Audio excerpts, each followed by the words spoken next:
तत्पुरुषाय विद्महे महादेवाय धीमहि तन्नो रुद्र प्रचोदयात्। ये अर्थात इसका मतलब ये है ओम, मतलब आप पूरी दुनिया ये सुप्रीम पावर को मानती है, ओम शब्द को मानती है।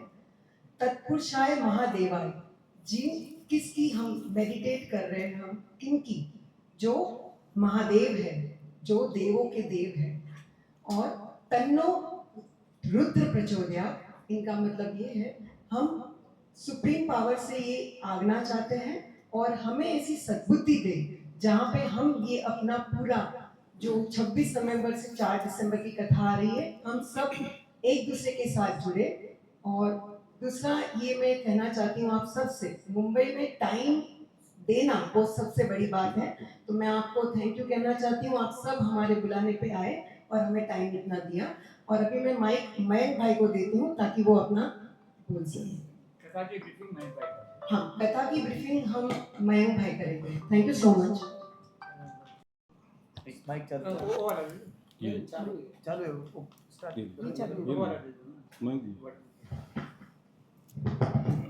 ओम नमः शिवाय।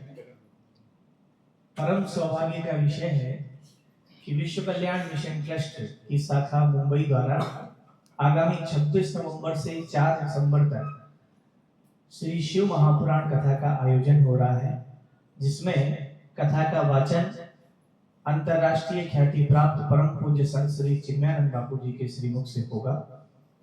पिछले वर्ष भी विशाल श्री राम कथा पूज्य बापू जी के द्वारा कोरा केंद्र में गाई गई थी। तभी पूज्य बापू जी के सानिध्य में विश्व कल्याण मिशन ट्रस्ट की शाखा मुंबई की स्थापना की गई और संकल्प लिया गया कि अगले वर्ष विशाल शिव महापुराण कथा का आयोजन होगा। तो उसी कार्यक्रम को लेकर आज ये प्रेस वार्ता यहाँ पर आयोजित की गई है शाखा के पदाधिकारियों द्वारा।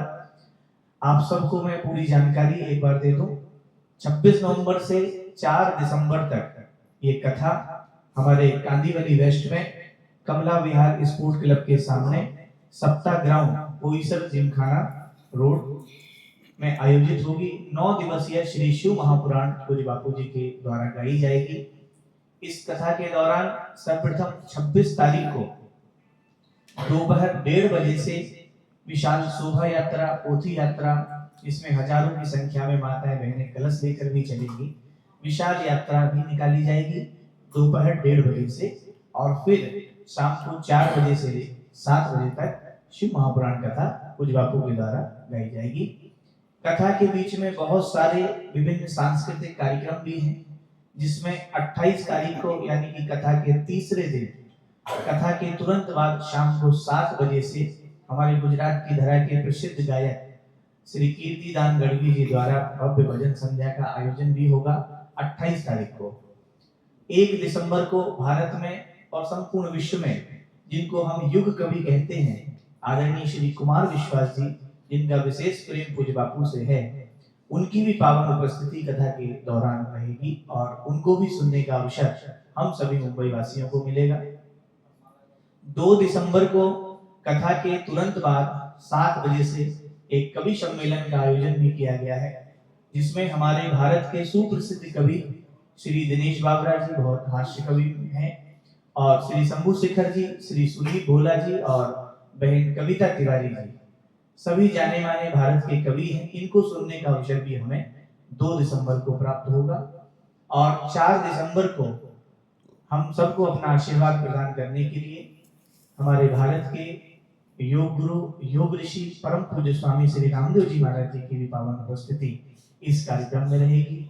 कार्यक्रम के दौरान अन्य संतों के आगमन की भी हम सबको अपेक्षा है, उन सबको भी हमने आमंत्रित किया है और जल्द ही उनकी भी स्वीकृति हमें प्राप्त होगी, जिसमें परम पूज्य श्री धीरेन्द्र शास्त्री जी, पूज्य बागेश्वर धाम सरकार और अन्य संत पूज्य श्री रमेश भाई ओझा जी, भाई श्री भी, उनको भी आमंत्रित किया गया है। तो कई संतों के आगमन की भी सूचना बहुत जल्द हमारे पास आएगी और हम आपके साथ शेयर करेंगे। तो ये पूरा जो 9 दिवसीय कार्यक्रम है, क्योंकि 4 दिसंबर को परम पूज्य श्री चिन्मयानंद बापू जी का पावन जन्मोत्सव भी है और ये पूरा कार्यक्रम मुंबई में पूज्य बापू के जन्मोत्सव के उपलक्ष्य में ही रखा गया है, जहां हम 9 दिवस तक शिव महापुराण भी सुनेंगे और कई संतों का आशीर्वाद भी प्राप्त करेंगे। कई भारत की महान विभूतियों का भी दर्शन हमें करने को होगा। हमारे सिनेमा जगत के, जिनको हम शिव भक्त भी कह सकते हैं, भोलेनाथ में उनकी अकाट्य श्रद्धा है। हमारे श्री आशुतोष राणा जी भी इस कार्यक्रम में एक दिन पहुंचेंगे पूज्य बापू के विशेष प्रेम के कारण, और उनको भी हम लोग सुनेंगे। उनके द्वारा हो सकता है हम लोग हिंदी में जो उन्होंने शिव तांडव गाया है उसको भी हम लोग कथा के दौरान एक दिन मंच के माध्यम से सुनेंगे। कथा में भोजन प्रसाद की भी, भंडारे की भी व्यवस्था की गई है। जो भक्त लोग दूर दूर से आएंगे उनको भोजन की व्यवस्था भी वहां की जाएगी। साथ ही इसमें मूल पाठ की भी व्यवस्था की गई है। कई लोग शिव महापुराण के मूल पाठ कराने के इच्छुक हैं, अपने मित्रों के नाम से, अपने परिवार के नाम से, तो उनके लिए हमने इसमें मूल पाठ के लिए भी व्यवस्था की गई है। तो जो लोग, जो परिवार इसमें मूल पाठ कराना चाहते हैं वो भी जुड़ेंगे और उनके परिवार के नाम से वहां मूल पाठ भी होगा। तो ये सारी व्यवस्थाएं उस 9 दिवस के दौरान शिव महापुराण कथा के दौरान रहेंगी। और इसमें मुख्य यजमान हमारे श्री राजकुमार सोनी जी और उनकी धर्मपत्नी श्रीमती संगीता सोनी जी, जिन्होंने पिछले वर्ष ही संकल्प ले लिया था और विगत 1 वर्ष से वो संकल्पित थे कि शिव महापुराण में परिवार, सोनी परिवार ही यजमान रहेंगे। तो परम सौभाग्य, भोलेनाथ की इन पर कृपा। और हमारे विश्व कल्याण मिशन ट्रस्ट शाखा मुंबई के अध्यक्ष और परम पूज्य बापू में उनकी अपार श्रद्धा, अपार प्रेम, आदरणीय श्री पंकज भाई गंगल और उनका परिवार भी इस पूरी कथा में सह यजमान की भूमिका में रहेंगे। तो एक बार जोरदार तालियों से आपका भी अभिनंदन करें, पंकज भाई का भी खूब प्रेम। साथ ही हमारे शाखा के जो पदाधिकारी हैं, मैं एक बार संक्षिप्त रूप से उनका परिचय भी करा दूं, जो सब इस आयोजन समिति के हिस्सा है और हमारे शाखा के मेन पदाधिकारी हैं। हमारे आदरणीय श्री विपुल भाई पारिक, श्री अरविंद भैया जोशी जी, जो कि आस्था चैनल के प्रमुख हैं और पूरे मुंबई में आप परिचय के मोहताज नहीं हैं, सब जानते हैं। नीता बहन सगोई, हिरन भाई पारिक, सभी जो हमारे विश्व कल्याण मिशन ट्रस्ट के पदाधिकारी हैं, आप सबके द्वारा ही ये आयोजन, हमारी सोनल बहन यहाँ बैठी हैं, और श्री गणेश नायडू जी जो कि आज किसी कारण से यहाँ उपस्थित नहीं है, लेकिन हमारी समिति के प्रमुख पदाधिकारी हैं। तो गणेश भैया भी इसमें पूर्ण रूप से सहयोगी हैं।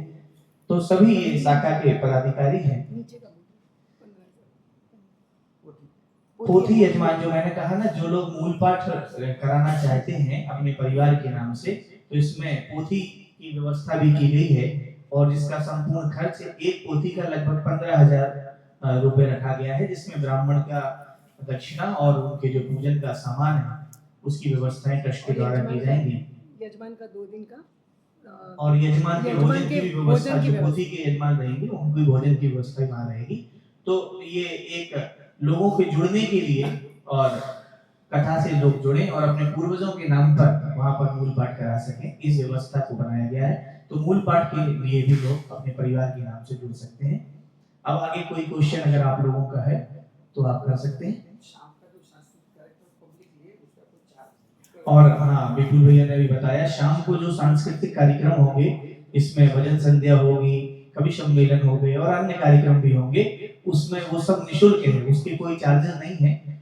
आप कथा से लेकर सांस्कृतिक कार्यक्रम सभी पूर्णतः निःशुल्क हैं। आप आइए और इन सब चीजों का श्रवण पाठ कीजिए, रसपाठ कीजिए। उत्सव होंगे जिसमें प्रमुख रूप से कथा के चतुर्थ दिवस में भगवान शिव और माता पार्वती का विवाह उत्सव होगा। सुंदर बारात भोलेनाथ की, पूरा सज धज के बाराती भूत प्रेत सब लोग भोलेनाथ के साथ शिव विवाह में चौथे दिन आएंगे और भव्य विवाह उत्सव कथा पांडाल में होगा। तो उसके लिए भी लोग जुड़ सकते हैं, यजमान बन सकते हैं। साथ ही कथा के 5वें दिन गणेश जन्मोत्सव का भी प्रोग्राम रखा गया है, जो कि महाराष्ट्र की धरा है। भगवान गणपति यहाँ के आराध्य हैं। वैसे तो भगवान गणपति प्रथम पूज्य हैं, संपूर्ण विश्व में उनकी पूजा है, लेकिन महाराष्ट्र में वो आराध्य देवता है। तो उनका जन्मोत्सव, प्राकट उत्सव भी हम लोग धूमधाम से मनाएंगे कथा के 5वें दिन में। और अंत में 4 दिसंबर को 12 ज्योतिर्लिंग, जहां आप दूर दूर भगवान के 12 ज्योतिर्लिंग का दर्शन करने जाते हैं, और महाराष्ट्र का सौभाग्य है यहाँ 2 से 3 ज्योतिर्लिंग महाराष्ट्र में है, 4 ज्योतिर्लिंग। तो हम लोग 12 ज्योतिर्लिंग का प्राकट उत्सव की जो कथा है उसको भी बड़े भव्य रूप से मनाएंगे। सुंदर झांकी 12 ज्योतिर्लिंग की यहाँ पर लगेगी और वो भी एक उत्सव हम लोग मनाएंगे। तो इन उत्सवों में भी जो यजमान बनना चाहते हैं वो भी जुड़ सकते हैं और उत्सव के लिए भी आप संपर्क हमारे पदाधिकारियों से कर सकते हैं। और पहले दिन जैसा कि मैंने बताया 26 नवंबर को दोपहर 1:30 बजे से भव्य कलश यात्रा शोभा यात्रा भी निकलेगी, जिसमें हम लोग लगभग 2100-3100 जितनी भी माता शक्ति हो जाए माताएं बहनें, इतनी माताओं को लेकर कलश यात्रा निकालेंगे।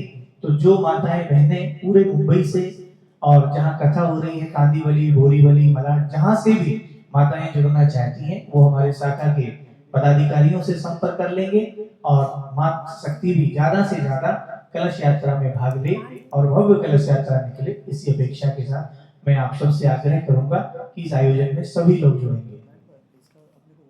खाली थोड़ा वर्णन कर कि अपन ये करना नेक्स्ट ईयर हमारा ये भी उसका बुकिंग भी काउंटर होगा, मंच से लॉन्च करेंगे ना। हाँ पर हाँ ठीक है मानसरोवर है। अभी हाँ फिर हाँ, ठीक जब है, वहाँ से लॉन्च करेंगे।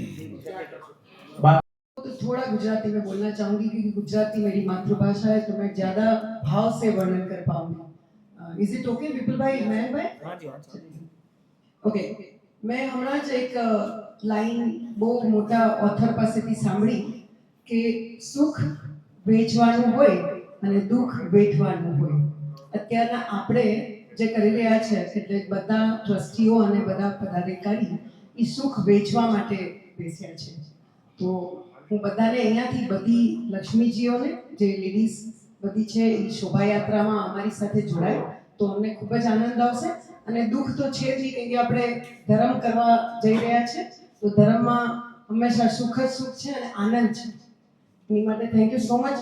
હું બધાને અહીંયાથી આહ્વાન આપું છું બધી લેડીઝને અને બધાને કાંદીલી, બોરીવલી, મલાડની બધા લોકોને કે પ્લીઝ આપણા સાથે અમારી સાથે અમારા પરિવાર સાથે જોડાઓ અને આ જે કથા છે એને અદ્ભુત આપણે બનાવીએ બધા સાથે મળીને.